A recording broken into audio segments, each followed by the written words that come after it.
Good morning, Philippines, and welcome to week 25 of our rebuild renovation here in Talamban, Cebu.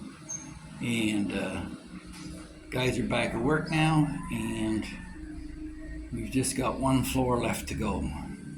So please join me while we do a walkabout and talk about this.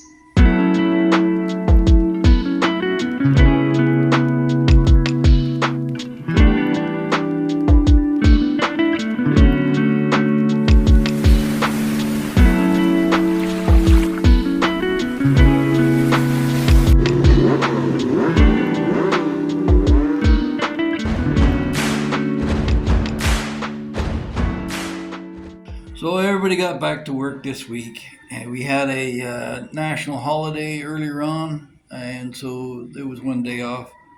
But when they got back, they poured the forms on the third floor for some of the columns and started plastering all the walls and defining some of the upper windows over the top of the building rooms, which you'll see in a second. Um, yeah, so now we're getting into the heavy duty finishing part of it, and you're going to see much more detail. They work largely on the wiring and the plumbing, and of course, there's always a couple of mistakes that are made that will be corrected, and we'll point those out to you as we go along. So, here we go with the start of the walkabout. Looking from the outside, you'll see that they finished some of the window areas above the sliding glass doors in both the main bedroom and Bella's room. And they've been working on demolishing some of the columns. They took the column out of the garage area now, so if we can get the tree out of the way, I could park the car in there. And then you can see they started some of the wiring and plumbing, and if you head over this way, you'll spot the sump that they're starting. This is actually overbuilt from what was there previously and should have a greater capacity for waste. Now, some of the sewage lines are being put in play. The columns are being torn down. You can see the last one standing there. It'll be gone next week. And then we'll start working on the sunken living room, which currently has the existing sump in it. So we'll have to get rid of that. And the girls are going to come and take a look. Say hi, Mom. Yeah, she's happy. She's got a kitchen coming, a new counter. And the daughter's there and close behind. So we'll head up the stairs here, which are roughed in. You saw that last week. And then we're going to move around and take a look at some of these rooms, what the status is. So the big one is the master bedroom. The column's gone now, and you can see it's quite ginormous. The master bed will be right there between the two windows, sliding glass door. That's the bathroom door. This is Bella's room. She's excited about that. We'll have to get that set up. It'll have windows on top there for ventilation that will help control the heat within this structure. It's a graduated slab, so the larger floors are on the bottom and the smaller ones on the top to funnel the heat up through the stairwell. And again, there'll be another window here in Beau's room. We're just finishing off the top and put another side window there. So that's a large part of that. Now these stairs, one of the downfalls is we've got a beam that just runs to the side of it, so we're going to have to widen the stairwell a little bit as we get to the top. And then we come up here, you get to see my fancy column that will be round and more of a Roman style that will finish off this largely bachelor suite, which we may rent out as an Airbnb. There'll be a a bathroom area. You see they cut back the roof, so now you can see the neighborhood, and that's the one's column that sits in the middle of the room. So the object of it being round is to not make it too intrusive.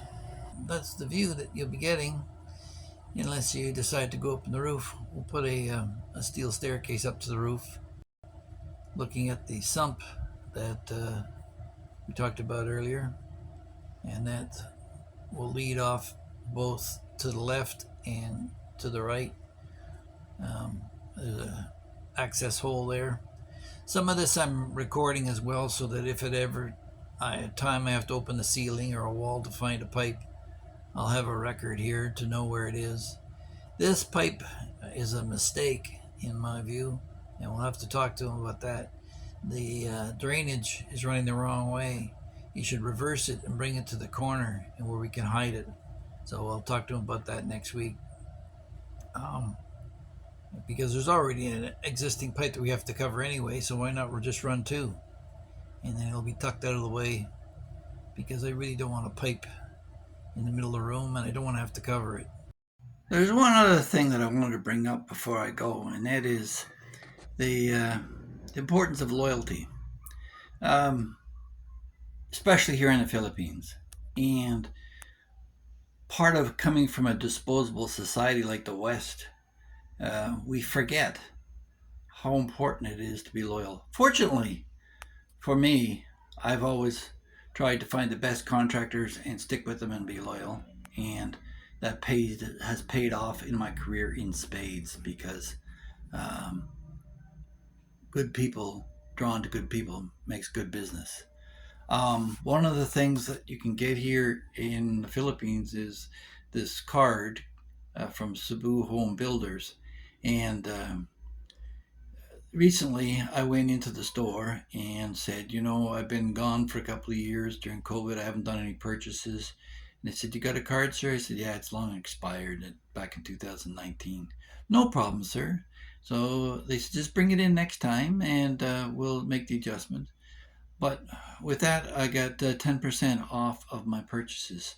So, what could have cost me well over 100,000 pesos for the sauna bathtub and the steel tank, it was substantially lower. So that's much appreciated. Now, I'm not being compensated by Cebu Home Builders, but I find they've always been straight up with me. The prices aren't always the best, but they're pretty good. And certainly with the card, that makes the difference as well.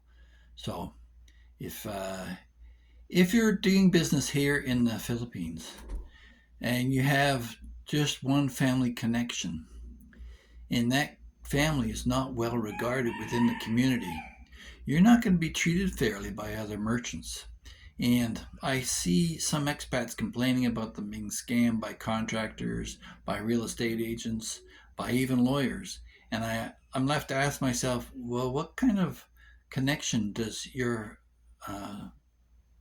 Filipina really have with the community? And maybe that's why.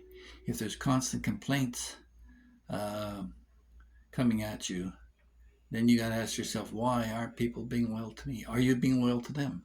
I would rather pay more for a Philippine contractor that I know I can trust will come back and do his work again if he has to, or make the adjustments, than to try and do the work myself, or cut him short, or grind him down. So there you have it. Loyalty means everything. It's not about the money, it's about the loyalty. And that will pay for itself over the long run. So if you are building the Philippines, watch out what you say and do in the community, and ask yourself how well your Filipina is really connected. And maybe she's not connected at all, and you should start over. So now we're at a stage where other trades are starting to pop in and make inquiries. We had a cabinet maker drop by, and a fellow wants to sell us some fans and solar panels. And I went over to Cebu Home Builders and picked up a bathtub, which is a two-person bathtub. You'll see it here.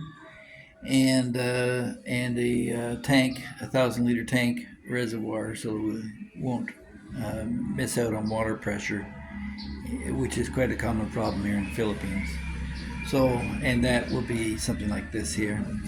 So if things go along well, they should be delivered by Tuesday, and we'll take provision to store that up near the roof. And we'll be finishing off the forms for the flooring for the ceiling for the third floor, and that should be it for week 25. So again, we're still planning to be in by the end of November, and so you're going to see a lot more choices in terms of tiles and finishes, and as that comes up.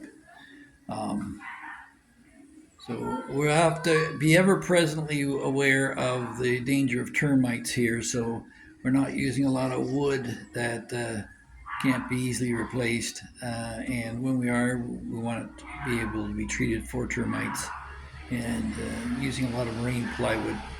So that's going to be part of the cabinetry that you'll see downstairs in the kitchen.